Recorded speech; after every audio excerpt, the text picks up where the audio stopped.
사랑하는 하늘 가족 여러분 안녕하십니까? 새벽 성서학교에 오신 것을 진심으로 환영합니다. 저는 조성진 목사입니다. 저는 5번의 시리즈 설교를 통하여 은혜 아래 사는 삶이라는 제목으로 우리의 구원에 대하여 함께 은혜 나누기를 원합니다. 오늘의 소주제는 구원과 확신입니다. 2001년 저는 캐나다에 있는 식스네이션 인디언 보호구역에서 선교사로서 1년을 봉사했던 기억이 있습니다. 하루는 일요일 아침에 교회 주변을 청소하고 긴 풀을 정리하는 일을 했습니다. 마침 우리 교회 길 건너에는 오순절 교회에서 한참 예배가 진행되고 있었습니다. 그런데 그 교회의 한 집사님이 청소하고 있는 저와 제 파트너를 보더니 저희에게 와서 이렇게 물었습니다. 선교사님들은 구원의 기쁨을 가지고 사시나요? 이 질문과 함께 구원의 경험에 대해서 묻는 것입니다. 어떤 구원의 경험 때문에 선교사가 되었는지, 어떤 확신 때문에 선교를 하고 있는지 묻는 것입니다.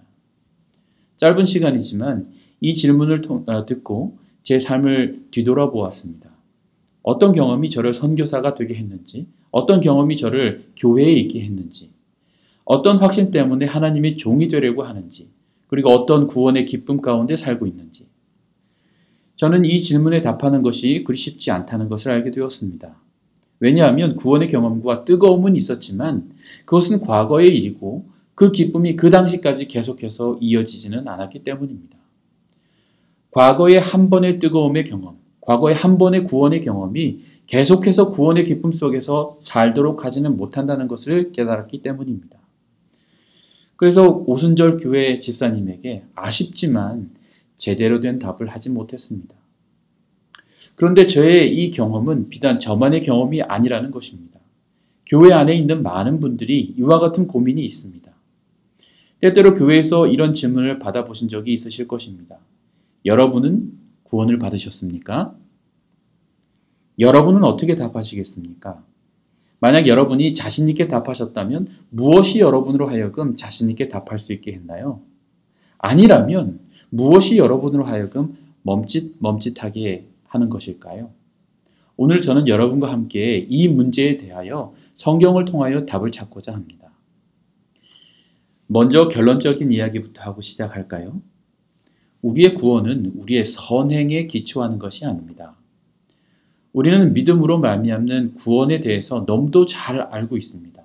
그런데 우리의 삶의 모습들은 믿음으로 말미암는 구원이 기초된 삶이 아니라 우리의 행동과 경험에 기초한 삶인 것처럼 보일 때가 많습니다.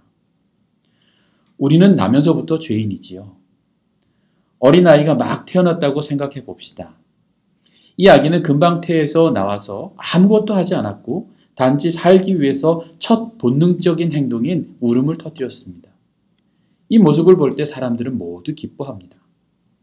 아기가 숨을 쉬게 되었고 건강하다는 의미이기 때문입니다. 그런데 지금 막 태어난 아기는 나면서부터 죄인입니다. 단지 살기 위해 울음을 터뜨렸을 뿐인데 이 아기는 죄인인 것입니다. 울었기 때문에 죄인이 아니라 이 땅에 존재하게 됨으로부터 죄인인 것입니다. 또한 우리는 지금도 죄인입니다. 어떤 분은 법이 없이도 살 정도로 정말 순하고 양심과 법을 존중하며 살아갑니다. 그러나 그래도 죄인입니다. 다른 사람들의 어려움을 보고는 도저히 참을 수 없어서 자신도 피곤하고 힘든데 도와주시는 분들이 있어요. 이런 분들을 보면 정말 머리가 숙여지고 존경심을 표하게 됩니다. 그런데 그래도 죄인입니다. 성경 말씀에 의하면 우리가 죄를 지었기 때문에 죄인이 된 것이 아니라고 말합니다. 우리는 죄의 본성 아래서 태어났기 때문에 그 결과물을 내는 것입니다. 예레미야 2장 22절 말씀에는 주 여호와 내가 말하노라. 내가 잿물로 스스로 씻으며 수다한 비누를 쓸지라도 내 죄악이 오히려 내 앞에 그저 있으리니 라고 말씀하십니다. 자신이 아무리 노력을 할지라도 우리의 본성 자체를 바꿀 수가 없는 것입니다. 또한 예레미야 13장 23절에는 구스인이 그 피부를 표범이 그 반점을 변할 수 있느냐 할 수 있을진데 악에 익숙한 너희도 선을 행할 수 있으리라. 이 말씀은 아주 강력한 반어법입니다. 구수인이 그 피부를 변하게 할 수 없습니다. 또한 표범이 그 반점을 없앨 수 없는 것이죠. 왜냐하면 그렇게 태어났기 때문입니다. 그런 본성을 가지고 태어난 것이기 때문에 바꿀 수가 없다는 말씀인 것입니다. 그렇다면 우리에게는 희망이 없다는 말씀일까요? 더 이상 우리 스스로 바꿀 수 없기 때문에 우리에게는 희망이 없는 것일까요? 네, 맞습니다. 사실 희망이 없습니다. 우리 안에는 더 이상의 희망이 없습니다. 아무리 애를 써도 아무리 노력을 해도 우리 안에는 구원이 없습니다. 이 상태는 정말 절망적인 상태입니다.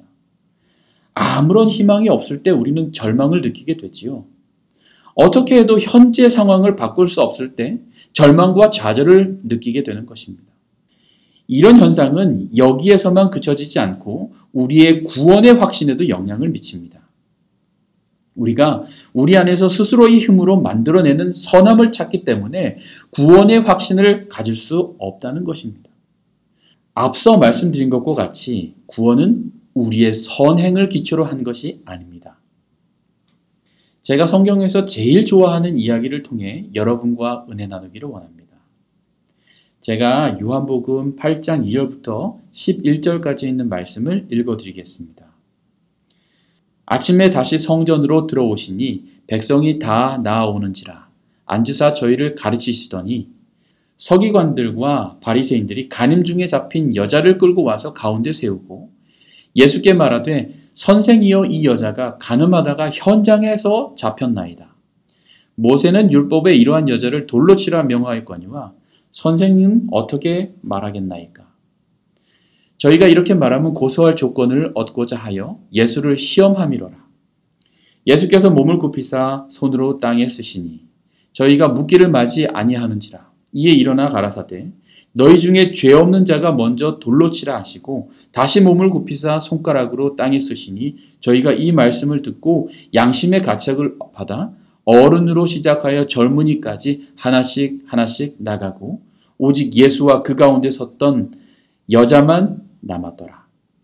예수께서 일어나사 여자 외에는 아무도 없는 것을 보시고 이르시되 여자여 너를 고소하던 그들이 어디 있느냐? 너를 정죄한 자가 없느냐? 대답하되 주여 없나이다. 예수께서 가라사대 나도 너를 정죄하지 아니하노니 가서 다시는 죄를 범치 말라 하시니라.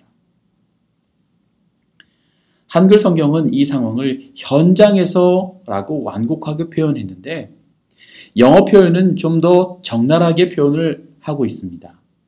In the very action, 즉 행위를 하고 있던 중에 잡혔다는 말이지요.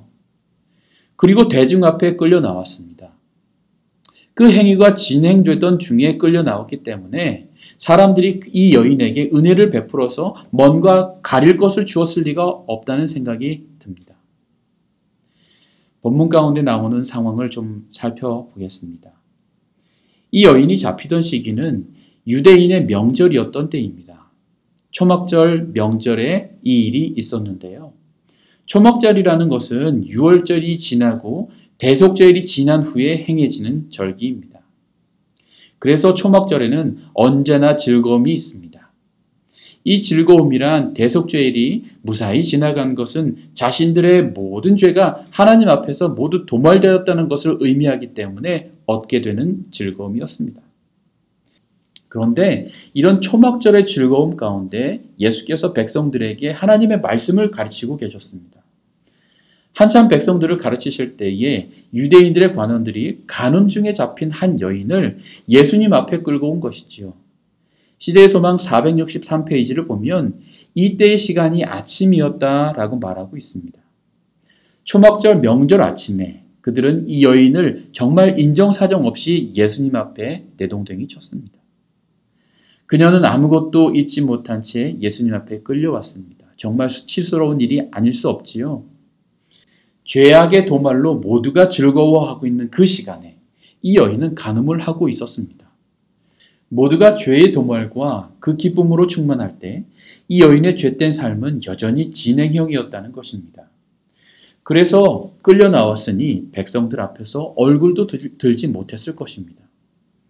성난 남자들에 의해서 끌려왔기 때문에 그녀는 꼼짝도 하지 못하고 그대로 끌려 나온 것입니다. 그리고 성난 관원들은 예수님 앞에서 모세의 법을 운운하며 이런 여자는 돌로 쳐서 죽여야 한다고 야단법석을 떨고 있는 것입니다. 그리고 실제로 많은 사람들이 돌을 들고 이 여인을 치기 위하여 준비하고 있었을 것입니다. 저는 이 여인을 보면서 저의 모습을 봅니다.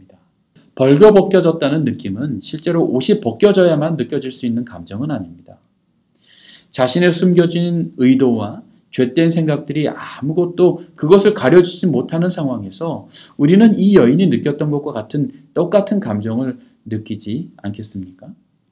다른 사람이 알지 않기를 바랐던 여러 사건들, 그리고 그 속에 감추어서 아무도 알기를 바라지 않았던 추악한 나의 숨겨진 의도들, 이런 것들이 완전히 밝히 드러날 때 우리는 정말 완전히 벗겨졌다는 느낌을 느끼게 되는 것이지요. 저는 언제나 기도할 때나 성경을 읽을 때 나의 죄를 지적하는 성경절을 발견하거나 저의 양심이 저를 지적할 때 이와 같은 감정을 느끼는 것입니다. 하나님 앞에 선 나는 아무것도 가릴 수도 없이 모든 것을 꿰뚫어 보시는 재판장 앞에 서 있는 것입니다. 모든 사건의 정황이 드러나고 그 속에서 나의 양심을 속이고 죄를 선택한 모습이 드러날 때 견딜 수 없는 수치심으로 몸부림칠 수밖에 없는 것입니다. 이런 상황이 그저 나만 알고 있을 때에도 하나님 앞에 이런 수치심과 죄책감을 느끼는데 하물며 대중 앞에 자신의 모든 죄악이 드러나게 되면 그 수치심이야 말할 수 없을 것입니다. 이런 상황에서 구원의 확신을 가질 수 있을까요? 절대로 구원의 확신을 가질 수 없는 상황이지요. 왜냐하면 자신의 죄가 너무도 분명하기 때문입니다. 자신을 볼 때 구원은 너무도 멀어 보이는 것이지요. 그런데 우리 모두가 이 이야기의 결론이 어떻게 된 것을 잘 아는 것과 같이 이 여인은 이 사건 이후에 구원의 확신 속에 살았습니다. 예수님께서 십자가에 돌아가실 때에 많은 제자들이 그분을 떠났지만 그때까지 그 자리를 지키고 있었던 여인들 가운데 이 여인도 거기에 있었습니다. 이 여인이 구원의 확신 속에 살 수 있었던 것은 무엇 때문이었을까요? 이 여인이 비록 간음 중에 잡혀왔지만 지금 예수님 앞에 있기 때문입니다. 만약 이 여인이 예수님 앞이 아닌 인간의 법정 앞에 서 있었다면 이 여인은 아마 즉시 죽음을 당했을지도 모릅니다. 그러나 이 여인이 완전히 벗겨진 수치스러운 상태로 끌려오기는 했지만 바로 예수님 앞에 끌려왔기 때문에 이 여인의 삶은 완전히 바뀐 삶을 살 수 있게 되었습니다. 비록 이 여인은 많은 사람들이 그녀를 보며 정죄했을지 모르지만 예수님 앞에 있었기 때문에 예수님은 이 여인을 완전히 바꾸어 놓았습니다. 이 여인의 시선을 자기 자신에게서 예수님에게로 바꾼 것입니다. 그러므로 자기 자신을 보며 구원의 확신은커녕 정죄의 아픔 가운데 살 수밖에 없을 인생을 완전히 바꾸어 놓으신 것입니다. 정말 다행인 것은 이 여인이 이런 사람들이 아닌 예수님 앞에 끌려 나왔다는 것이지요. 너희 중에 죄 없는 자가 먼저 돌로 치라고 예수님께서 말씀하셨습니다. 이 말을 들은 여인은 자기 자신에게 내려진 사형 선고와 같이 이 말씀을 들었을 것입니다. 잠잠히 자신이 행한 일에 대한 대가를 치르기 위하여 기다렸습니다. 자신의 죄의 결과 앞에 선 이 여인은 정말 죽음의 문턱에 서 있는 것이죠. 돌이 날아와 온몸을 마구 쳐야 하지만 아무 일도 일어나지 않는 것을 보면서 의아하게 생각합니다. 그리고 예수님의 따뜻한 말씀이 들려옵니다. 여자여, 너를 고발하던 그들이 어디 있느냐? 너를 정죄한 자가 없느냐? 나도 너를 정죄하지 아니하노니 가서 다시는 죄를 범하지 말라. 오직 예수님만이 이 말씀을 해주실 수 있는 것입니다. 모두 자신들의 죄를 꿰뚫어 보시는 예수님 앞에서 뒷걸음질을 했습니다. 아무도 돌을 던질 자격이 없었기 때문입니다. 그러나 아무런 죄도 없으셨던 예수님, 그녀에게 유일하게 돌을 던질 수 있는 자격이 있으셨던 예수님은 그녀를 정죄하지 아니하시고 그녀를 용서하시겠다고 하십니다. 이것이 그녀가 구원의 확신 가운데 살 수 있었던 이유입니다. 사랑하는 성도 여러분, 우리 모두는 언제든 이 여인과 같은 상황에 처할 때가 있습니다. 해서는 안 되는 일을 할 때가 있지요. 가서는 안 되는 자리에 있을 때가 있지 않습니까? 성령님이 양심을 통하여 하는 목소리를 들으면서도 우리는 죄의 길로 갈 때가 얼마나 많았습니까? 이렇게 살면 안 되겠다고 생각하지만 막상 상황이 닥치면 스스로 놀랄 정도로 죄에 빠르게 가담하는 자신을 볼 때 얼마나 실망하며 얼마나 절망하게 됩니까? 그러나 사랑하는 성도 여러분, 이와 같은 상황은 어느 누구도 원치 않는 경험이며 다시는 느끼고 싶지 않은 감정일 것입니다. 아무것도 걸치지 않고 사람들 앞에 있는 것만큼 수치스러운 경험이 어디 있겠습니까? 그러나 우리가 예수님 앞에 있음을 인하여 기뻐합시다. 비록 우리가 죄를 짓고 나의 모든 것이 드러나서 절망스럽고 화가 나고 눈물이 나고 어쩔 줄 몰라서 몸부림칠 때에 내 앞에 나를 정죄하지 아니하시고 나를 정죄하는 모든 사람들을 단 한 말씀으로 모두 물리치셨던 그분이 계심에 감사하십시다. 시대의 소망 50장에 있는 말씀입니다. 그는 그의 고발자들이 말없이 부끄러워 떠나는 것을 보고 놀랐다. 이제 나도 너를 정죄하지 아니하노니 가서 다시 죄를 범하지 말라고 하시는 희망의 참 말씀이 그의 귀에 들려왔다. 그는 마음에 깊은 감동을 받았다. 그는 예수의 발 앞에 엎드려 고마운 사랑의 마음으로 흐느껴 울면서 뜨거운 눈물로 자신의 죄를 고백하였다. 그녀는 자신의 죄를 정죄하지 않으시고 나 같은 사람에게도 희망을 보여주시는 예수님 앞에서 자신의 죄를 고백할 수 있게 된 것입니다. 사람들은 보통 자신들의 죄악이나 숨겨진 의도가 드러나게 되면 몇 가지 반응을 보입니다. 첫째는 부정입니다. 자신은 그렇게 하지 않았다고 막무가내로 잡아댑니다. 이렇게 되면 자신의 인격이나 자신의 자존심을 버려서라도 모든 것을 부정하게 됩니다. 그러면 그럴수록 자신의 인격은 더없이 큰 상처를 받게 되고 구원의 확신에서 멀어지게 되는 것입니다. 둘째, 핑계입니다. 자신이 그렇게밖에 할 수 없었다는 것을 핑계하면서 합리화하려고 하는 것이지요. 이것은 어른이나 아이나 마찬가지인 것 같습니다. 아이들을 키우다 보니 자신이 잘못한 것에 대해서 점점 핑계를 대고 자신은 잘못한 것이 없다는 것을 주장하는 것이 더 강해지는 것을 보게 됩니다. 그러나 이런 자세는 결국 자신을 죄책감에 사로잡히게 하고 구원의 확신에서 멀어지게 하는 것이지요. 이 여인이 구원의 확신 속에 살 수 있었던 이유는 예수님 앞으로 인도되었기 때문에 그런 것도 있지만 그런 예수님을 만났을 때 그녀는 핑계를 대거나 자신이 그렇게 하지 않았다고 막무가내로 부정하지도 않고 온전히 회개할 수 있었기 때문에 그녀는 더 이상 자신의 죄로 인해 구원의 확신에서 멀어지는 삶을 살지 않았다는 것입니다. 사랑하는 성도 여러분, 우리도 구원받은 사람들입니다. 맞습니까? 네, 정말 우리도 구원받은 사람들입니다. 왜냐하면 우리가 우리의 죄를 깨닫기도 전에 이미 그분은 우리의 죄를 모두 용서하셨다는 것입니다. 우리가 아직 살지도 않은 내일의 죄를 위해서도 그분은 모든 죄를 이미 용서해 놓으신 것입니다. 그러므로 우리는 우리의 죄를 숨길 필요도 없고 부정할 필요도 없는 것입니다. 여러분, 우리가 죄를 짓게 되면 우리 속에 별별 생각이 다 듭니다. 매일같이 이렇게 죄를 짓고 사는 사람인데 정말 하나님 앞에 설 염치도 없고 용기도 나지 않을 때가 얼마나 많습니까? 그러나 이럴 때에도 우리가 잊지 말아야 할 것이 있습니다.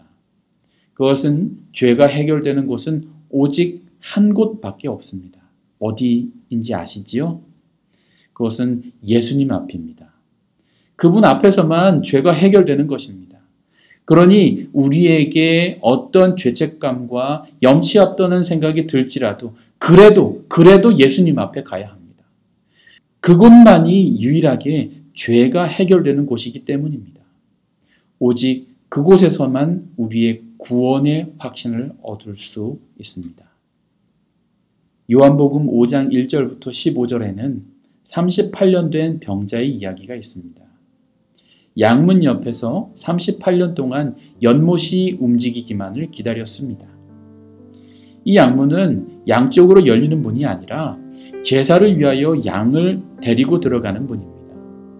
38년 동안 사람들이 수도 없이 많은 양을 데리고 들어가는 것을 보았을 것입니다. 그런데 이 병자는 정말 보아야 할 것을 보지 못하고 너무도 허황된 전설을 기대하며 살았습니다. 이런 희망이 그를 낫게 해주지 못했습니다. 38년 동안 그 자리에 있었지만 어떤 변화도 없었지요. 그런데 예수님께서 그를 찾으셨습니다. 38년 동안 예수님을 상징하는 어린 양을 보았지만 진짜 어린 양이 나타났을 때 그는 그분을 알아보지 못했습니다. 사랑하는 성도 여러분, 우리도 구원의 확신이 되신 예수님을 알지만 그분에게 우리의 소망을 두지 않고 우리 자신에게 구원의 근거를 찾으려고 애쓴다면 38년이 아니라 더 오랜 시간이 흘러도 우리는 여전히 그대로일 것입니다. 그러나 구원의 확신을 줄 수 있는 유일한 분을 만났을 때 우리는 한순간에 변화되게 될 것입니다. 우리는 구원의 확신을 가지기를 소망합니다. 그러나 예수님께 우리 자신을 맡기고 예수님께서 우리에게 주시는 은혜의 보좌 앞에 서기를 거절합니다. 이런 상황에서 우리는 구원의 확신을 얻을 수 있을까요? 이제는 진짜 보아야 할 것을 보기 원합니다. 우리의 구원은 우리의 행동과 우리의 선행에 있지 않고 오직 우리의 구원과 의가 되시는 예수님께 있다는 것을 알고 그분에게 우리의 모든 소망과 시선이 집중되기를 소망하며 말씀을 드리겠습니다.